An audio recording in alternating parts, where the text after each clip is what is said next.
ભૂતળી ઝાપાથી આર્યકન્યા વિદ્યાલય તરફ જતા 10 દિવસ પૂર્વે જ બનેલા નવીન રસ્તા ઉપર પાણી પુરવઠા શાખા દ્વારા ખોદકામ કરાતા વિવાદ સર્જાયો હતો। વડોદરા મહાનગરપાલિકા તંત્રને સત્તાધીશોના પ્રતાપે વડોદરા અન્ય મહાનગરપાલિકાઓના વિકાસમાં તુલનામાં પાછળ રહ્યું છે। પ્રજા ટેક્સ ભરે છે પણ પ્રજાને સુવિધાઓ પ્રાપ્ત થતી નથી।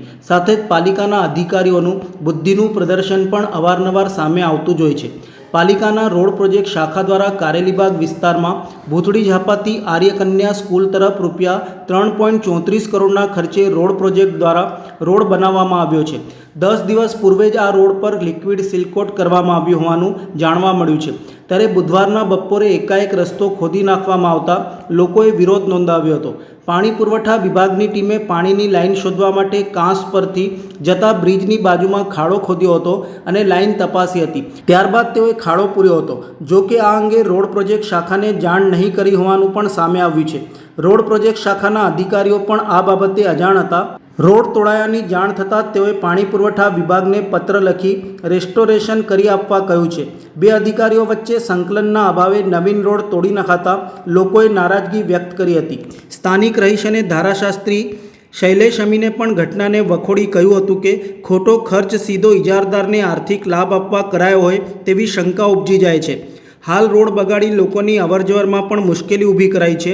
પ્રજાના હિતમાં કામગીરી થતી નથી અને પ્રજા ટેક્સના પૈસાનો વેડફાટ થતો હોય છે। સમગ્ર મામલે રોષ સાથે તેઓએ પ્રતિક્રિયા આપી હતી। વડોદરામાં રોડ રસ્તા બને છે, કરોડો રૂપિયાના, લગભગ 200 કરોડના કામ ચાલે છે ને આ રોડ રસ્તા બને તો કોઈ સંકલનનો કામગીરી થતી નથી, બિલકુલ અભાવ છે। રોડ પ્રોજેક્ટ રસ્તો બનાવવાનું ચાલુ કરે 6 મહિનાથી એની પર કામ ચાલી રહ્યું હોય ત્યારે સંકલનના ભાગરૂપે પાણી પુરવઠા ખાતાને, ગટર ખાતાને, ગેસ ખાતાને એ લોકો ઇન્ટિમેટ કરતા હોય છે કે તમારે જે ખોદવાનું હોય એ ખોદી નાખો, તો આ ખોદતા નથી। અને જેવો રોડ બની ગયો, જેવું એની પર કાર્પેટ થઈ ગયું, જેવું એની પર એસી થઈ ગયું, આસ્ફાલ્ટ કોન્ક્રીટ થઈ ગયું, ઇવન કોર ટેસ્ટ કરી ગયા રોડની સ્ટ્રેન્થનો, હજી ખાલી ચેમ્બરો જ ઊંચી કરવાની બાકી છે અને પાણી પુરવઠા ખાતા આવ્યું અને આ રોડની વચ્ચોવચ્ચ ખૂબ મોટું ખોદી નાખ્યું। કયા કારણસર ખોદ્યું ને કયા કારણસર પૂરી દીધું, 5 મિનિટ ખુલ્લું રહેવા દીધું ને 5મી મિનિટે પૂરી દીધું, તો આ કોઈ કારણ વગરનું છે। આના માટે જવાબદાર કોણ? આ નવો નક્કો રોડને તોડી નાખ્યો, હવે નવા જેવો તો બનવાનો નથી।